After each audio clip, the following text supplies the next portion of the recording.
Coming up now on Animal Outtakes, Flying with Purpose. In this episode, we introduce you to a nonprofit dedicated to transporting sea turtles in their greatest time of need. We hear from one of the volunteer pilots with Turtles Fly Too about the importance of these first responder missions and why we should all care about these animals in need. And it's that time of year again. Sea turtle nesting season is about to begin. Why last year's hurricanes could impact this year's numbers. We're learning how we can help give these baby turtles a better shot at survival. This and much more straight ahead on Animal Outtakes.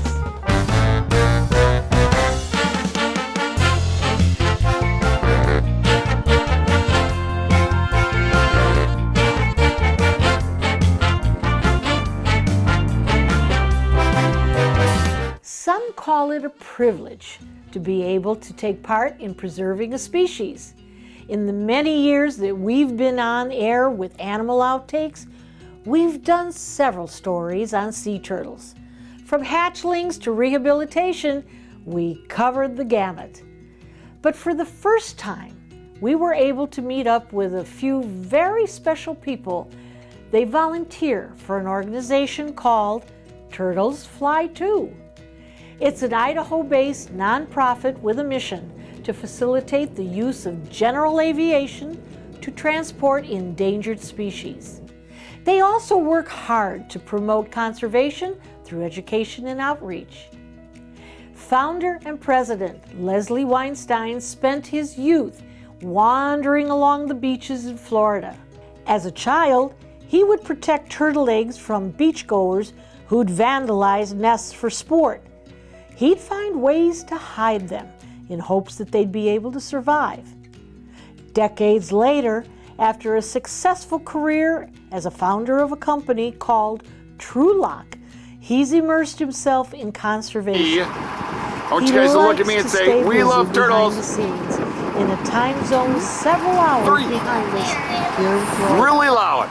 But we were able to meet up with one of the many volunteer pilots to learn about who is behind all of the hard work.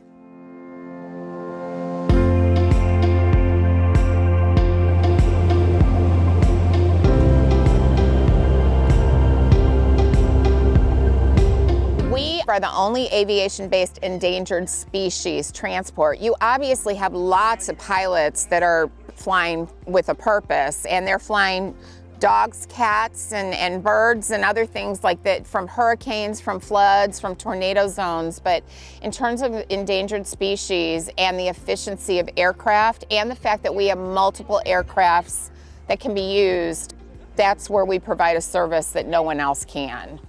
We have a very large group of volunteer pilots. They are called our Turtle Flyers. We have some that are a little bit more regular than others. There's probably about 500 volunteers that make us up total. Now again, those can be all around the country. They're not in one specific place. We home base out of Idaho, but we work beaches all over the country. I actually started out with renting a plane because I didn't own my own plane, and I got approval from the flight school to be able to transport the turtles, and rented the plane, completed the mission, and then turn the plane back in. So it can pretty much come from multiple different areas. So sometimes they are personally owned, sometimes they're business owned, or could come from a rental situation. I think I have made 5 flights now myself. So I tend to do the flights that are an inner Florida flight. So what happens is we have a larger aircraft that will come down from the northeast that will have a lot of turtles on it that are going to multiple facilities in Florida or other states, and they will stop at one main airport, and then a smaller plane will go and meet them, and they will break out the turtles that are going to the separate facilities, and the smaller planes will deliver them to the smaller airports, saving the larger aircraft time if they have to get back up to Northeast, if that's where they originated from.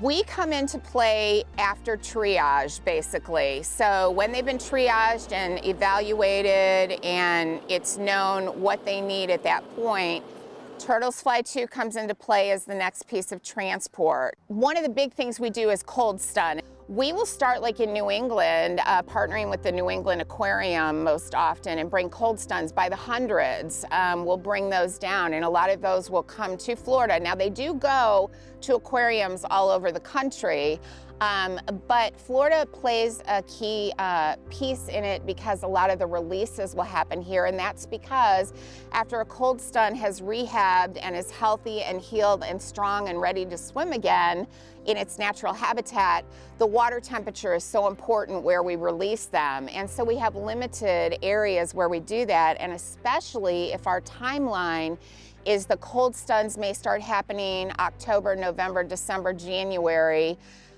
If we're trying to get some of the healed turtles out before nesting season would start, get as many of them back out into the water as possible, Florida waters in that January, February, March, April time are going to be our warmer water. As pilots, most of the time we're not an animal care specialist, so part of this process of working with an endangered species is that an animal care team, which usually will include the veterinarian, comes with the turtles to the airport to drop them off and give that final sign off that yes, they are okay to transport.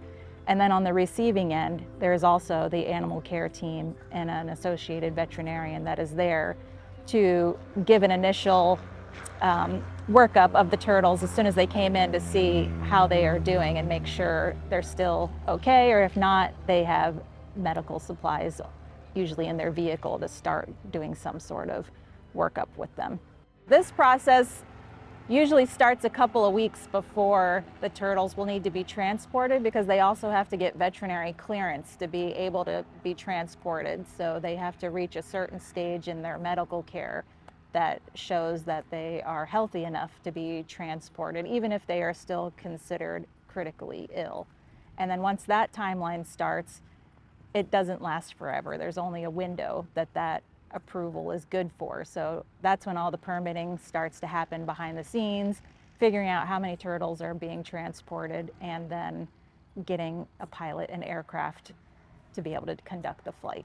We, as an organization and working with the animal care specialists, have settled on either an altitude or a cabin pressure of 8,000 feet. And with that, we have not seen any negative side effects at all, but that was just kind of based on aircraft needs and what the animal care specialists felt comfortable with.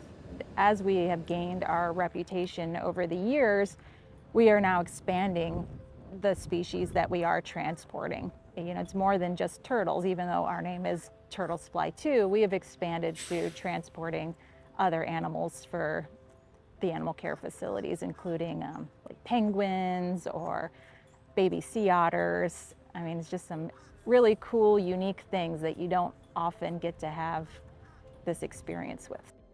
One of the things that really impressed me was, it was before I knew about compassion flying and what all that entails. And I knew that these were critically ill turtles that were coming down here that we were needing to take to the facilities. And I thought I'd just be waiting in line behind all of the other aircraft that were waiting to depart at the airport we were at. But we actually got priority over everybody. So one of the flights that I did, we got to cut off the commercial airlines and everything. So, I mean, there was probably about 6 planes that were in line that we got to cut in front of, and everybody's excited to hear it because we're like, we have critical turtles. Can we get expedited, leaving? And then everybody's responding back through the radio like, oh, cool, you have turtles, what are you doing? And you're not supposed to clutter up the radio, but I mean, this is something that gets everybody excited, and that was just a really memorable moment to see all of that.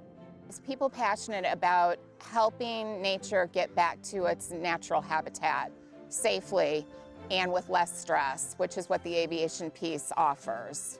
We're one of the facilities here in the state of Florida that will actually take in turtles from Massachusetts. So we do work with Turtle Flies 2 to be able to coordinate that transport, and we can then get the turtles into our care. It's amazing that these group of humans would be willing to donate their time, their money, their airplane to fly these turtles all over the United States to other institutions for long-term care with without them, it would be a lot more stress on the turtles and take a lot more time to be able to transport them by another option across the United States. So that this group is here to help us be able to transport and take care of these animals. They play a big part in that. We all have to work together to help to save even just one sea turtle. The turtles were around when the dinosaurs were around, and the dinosaurs didn't make it, but the turtles did. However, right now in 2025, we're facing, these sea turtles, especially the Kemp's Ridley, are critically endangered. The others are on the endangered species list. And that's on us, and that's on how we've handled this beautiful planet since the dinosaurs. So that's the big piece right there, and that's why something as simple as one sea turtle counts. We have to keep them around. When the permits don't go as you hope, when you think you're doing a release one place and like 2 days before it switches to totally the other side of the country, which does happen and actually happens quite often, the scramble to get it to still all come together is absolutely worth it. We do not get paid for what we do. There is no check or nobody's saying how much was the fuel, let me write a check. It's coming from the donation side or people's personal time to make it happen.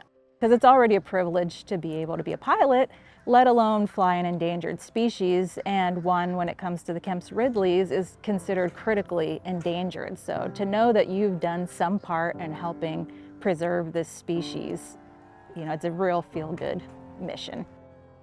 For much more about this organization and how you can help them help more animals in need, log on to turtlesfly2.org.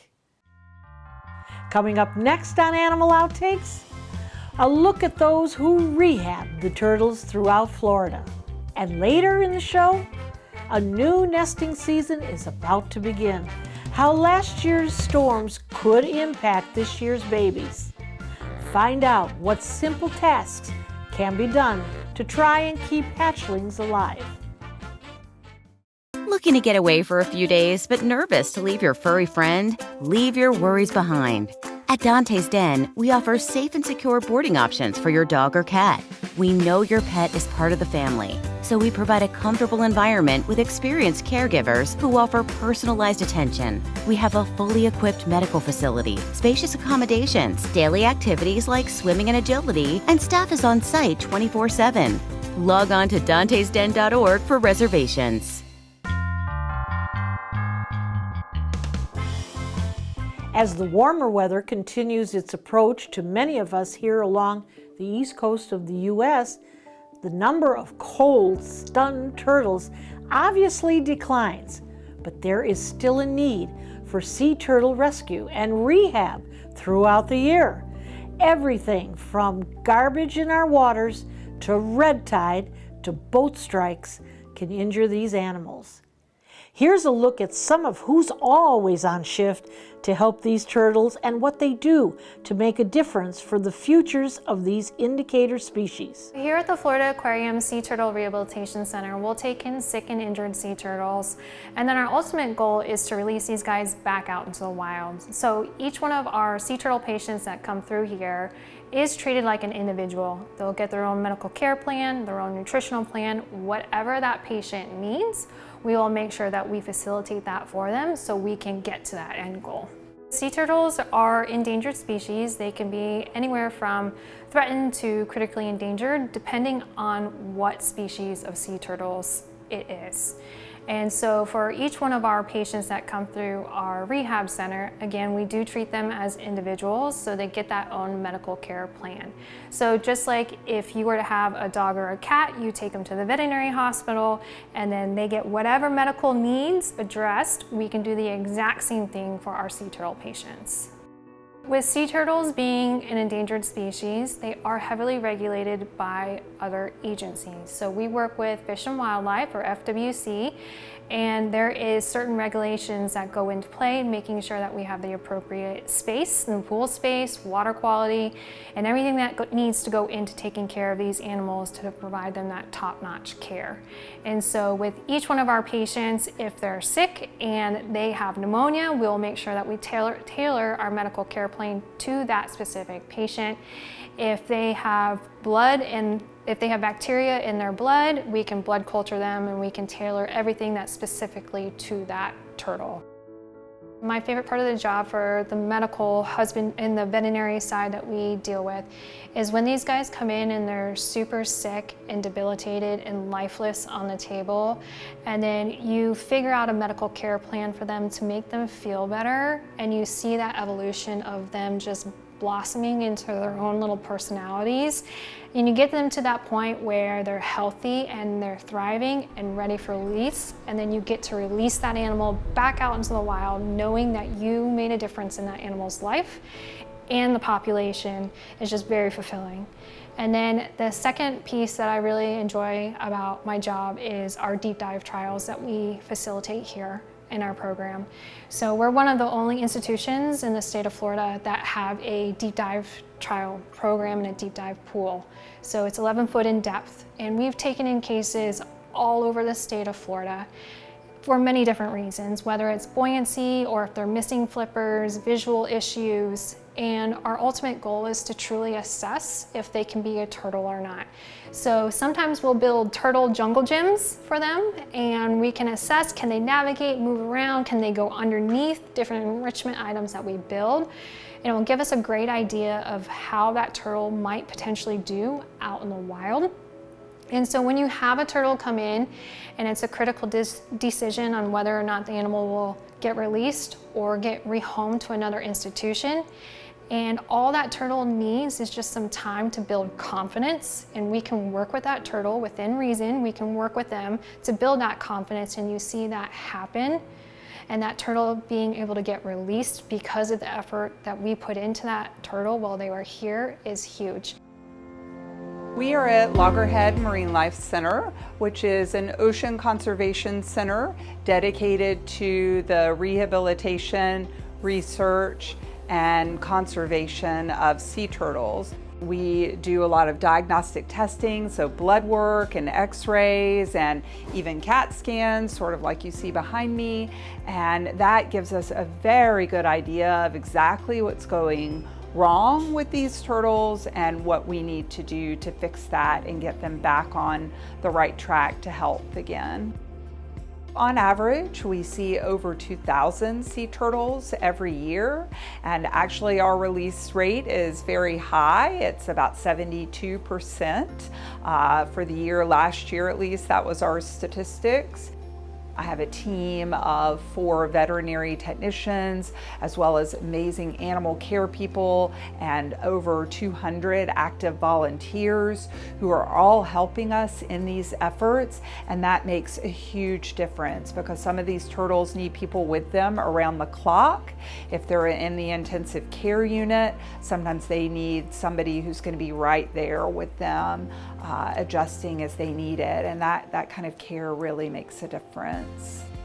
A big part of our mission is obviously to save the species. So many of these turtles are either threatened or endangered. Some of them are critically endangered. For example, the Kemp's Ridleys that we have here.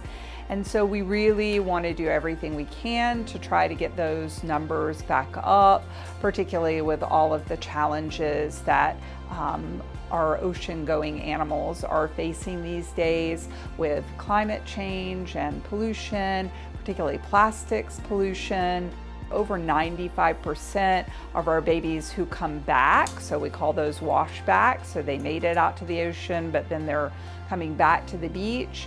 Over 95% of those have plastic impaction. So they just mistake those little plastic pieces for food, and then that's very bad for them from a number of perspectives. Those plastics carry toxins, and they also can just become impacted on all the plastic. It is a one world, one health concept. Humans are not going to be able to survive if the oceans aren't healthy. And the sea turtle is a very charismatic species that is really typifying how healthy or unhealthy those waters are. Kemp's Ridley, which is a species, is the smallest the rarest and the most endangered, critically endangered species that we have around. They are seen out here in the Gulf of Mexico. They're just very unique in their behavior in captivity and out there in the wild. So we really enjoy helping put these animals back and help with the conservation of the species. So who's with who, Ashlyn? Do we have, I need Beth, I need Jamie, I need Casey, Rip, and Tate. You got it? Yep. Okay, Miss Beth will be first. Right now you're in our sea turtle hospital at Mote Marine Laboratory, and we take in all injured and sick sea turtles in Sarasota and Manatee County area. We actually help out our partners in other areas as well, and today you got to watch a group of New England sea turtles that were flown down by Turtles Flight 2, and we're part of their ending of their rehab process. Come here, bud. Good job, buddy. We look at these animals as an indication of our health of our oceans. So they're a great indicator species, and so it tells us a lot about the health and dynamics that's going on out here in our own environment. Stay with us. There's more Animal Outtakes coming up next. As the old saying goes, time marches on, and with that, sea turtle nesting season is about to begin. Once again, the Anna Maria Island Turtle Watch Group is preparing to start their patrols beginning mid-April. The official start of nesting season is May 1st, but they've learned sometimes these turtles have a mind of their own and lay their eggs earlier. Looking back, the group reports in 2024, there were 685 nests and 835 false crawls, all from loggerhead sea turtles. This was a record number of nests laid in one season. Numbers showed 20,633 hatchlings were produced, and those numbers were true even despite all of the hurricane activity last year. Hurricanes Debbie, Helene, and Milton wiped out a lot of sea turtle nests in 2024. The storms decimated the vegetation and dune system on Anna Maria Island. And one of the reasons that's cause for future worry, dunes and vegetation block artificial light from being seen from the beach. So they can create an important barrier for sea turtles. That means this year, lights that had not been an issue in years past have the potential to disorient sea turtles. Without dunes, in many areas, sea turtles will have direct access to the road. The Turtle Watch Group wants to be proactive and prevent sea turtles from wandering into the road towards artificial light. So how can you help? They suggest beach residents use red or amber turtle-friendly bulbs and shields, block the lights, or just shut them off. That simple task could mean life or death for these little guys. The inaugural sea turtle nesting season kickoff will be held on May 1st from 3 p.m. to 6 p.m. at Coquina Beach, Lifeguard Tower number 9. There will be turtle-friendly light bulbs, games, and activities for kids, and much more. And as always, an important reminder, sea turtles are federally protected by the Endangered Species Act and by state and local laws. For more information or ways to help protect nesting sea turtles, visit islandturtlewatch.com. And we'll be right back. Animal Outtakes is produced by Dante's Den Foundation, a nonprofit group dedicated to creating the best life for dogs. If you would like to learn more about Dante's Den, donate, or volunteer, visit our website, dantesden.org. We hope you had fun and learned a thing or two along the way. And we'll be back here again next week with even more animals and some educational and engaging encounters. Until then, thanks for watching.